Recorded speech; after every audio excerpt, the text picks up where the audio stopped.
everybody! If there's anything I love more than dogs and coffee, it's American Ninja Warrior!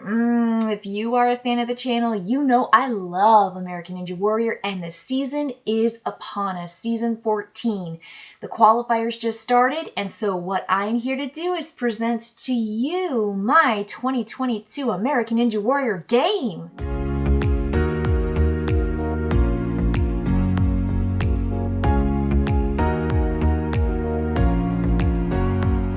That's right, qualifiers are well underway, but the finals haven't started yet. No spoilers. Just want to shout out to a couple of the specials that happened already for American Ninja Warrior. The one is the Women's Championship, and oh my gosh, yes, it came down to the same two women at the end who are incredibly strong.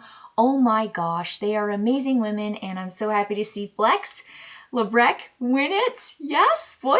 Whoopsie. Go watch it. It's still amazing. And then there's also the All-Star Spectacular, and they just have loads of fun. So if you can catch those specials, they're kind of like pre-season fun. It's so awesome to see my favorite ninjas just out there doing what they do best and just spreading a whole lot of love. So what I want to do here is talk to you about how I think Dice Miner is my American Ninja Warrior game. In a lot of ways, it kind of lines up with the whole system, the whole show, and the spirit of the show. So there's always a balance obstacle in the course, every single stage you get to in American Ninja Warrior. And to some degree, there's some balance in this game. Now, albeit light and not so devastating when you fall off a balance obstacle and get kicked out of the show. In this, you are balancing this mountain of dice, and there are top dice, which means nothing is above it. There are side dice, and that means that it's on the side, you can see it, but there is a die that is on top of it. And then there's all the dice inside that you have no access to. And you're trying to precariously figure out, okay, should I take the top die? Should I throw a beer and maybe take some side dice? And you're kind of balancing these options of how this mountain is going to scale up and how it's going to be hacked away bit by bit by bit as players take dice in the game. So I think there's a whole lot of balancing of if I pull this die out of the side, this top die is going to slide down. And so you have to figure out which way are these dice sliding and which dice should I take, which is all a balance issue. And the other thing is that you are trying to balance your dice. You are rolling them. There's a little bit of dexterity. There's a whole lot of fun with the beer dice because you have to pick somebody, throw a die, and you roll it towards them, and whatever it lands on is the side that the die stays on, which matters.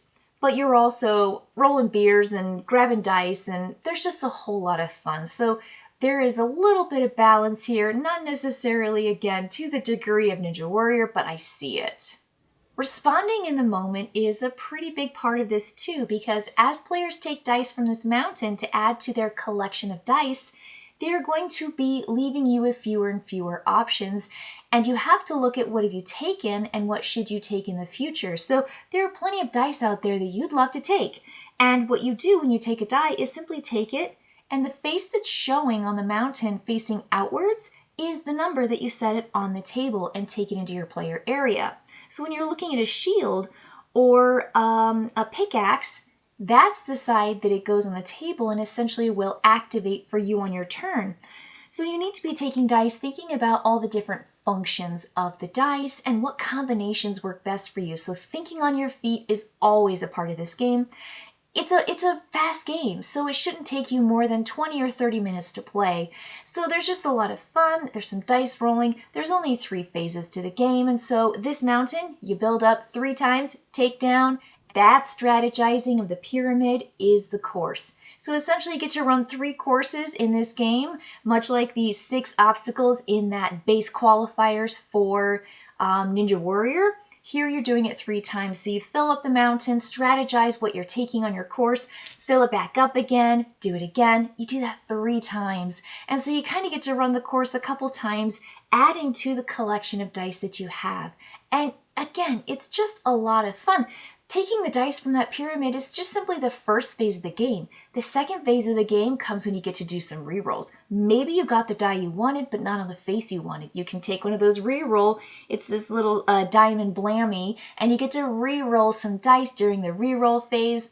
And then there's the phase where essentially you are fighting and you are earning points and you are gaining gold and you're doing all these really fun kind of dwarven things, which is all related to dragons and cave-ins and beers, and just a really lovely theme despite having very few components. A bag with dice, a little mountain that you have to construct, and then 6 of these player start characters.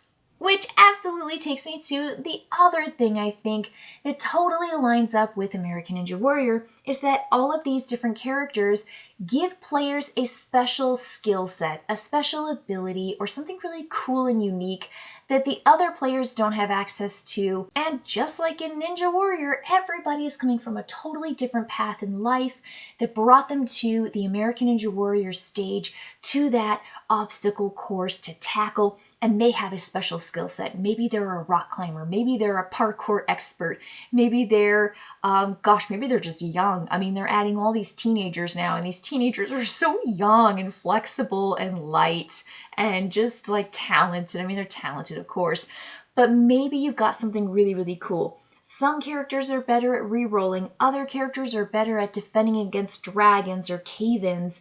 Some of them are really good at locking dice and keeping them on the face that you want them time and time into the next second and third rounds, which can be incredibly helpful because dice are six-sided. You may not get that side again, but you can lock it in. There are so many cool things about these characters. When you play, you might shuffle up and just randomly take one. You might do a drafting order.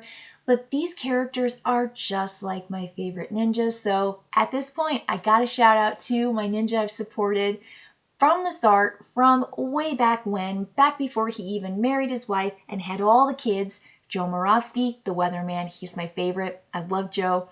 He's super cool, and I wanted to win again last year. It was so devastating. He was on fire. But I have faith. And I also love Jesse Flex Lebrecht. So I'm rooting for my 2 favorite ninjas in the season 14 of American Ninja Warrior. One of the cool things too about Dice Miner is that this is a solo game. There's a variant in here for solo play. I love playing it with people.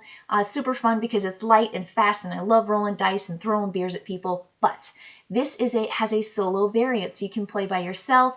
And just like in American Ninja Warrior, you are always playing against yourself. You are always playing against the course. You're not actually competing against the other players. And so when you have a solo variant, it allows you to really just fall into the game, do the best you can, and have fun by yourself. Because really, I think a lot of the challenge and a lot of the puzzle that I appreciate in games these days are really just about me fighting my own instincts and my own brain and like trying out new strategies and tactics, and it's just loads and loads of fun. So Dice Miner has that solo variant gameplay that just allows a player to play against themselves, and that's awesome. Well, folks, thank you for joining me for my 2022 American Ninja Warrior game, Dice Miner. I hope you like it. I did miss it from last year and never did a review on it, but now is my chance to give a little bit of love to this game because it is fun, it's fast, and it's got dice and you're reaching a bag again. You know that's one of my favorites. All right, thanks for joining me. I'll see you next time.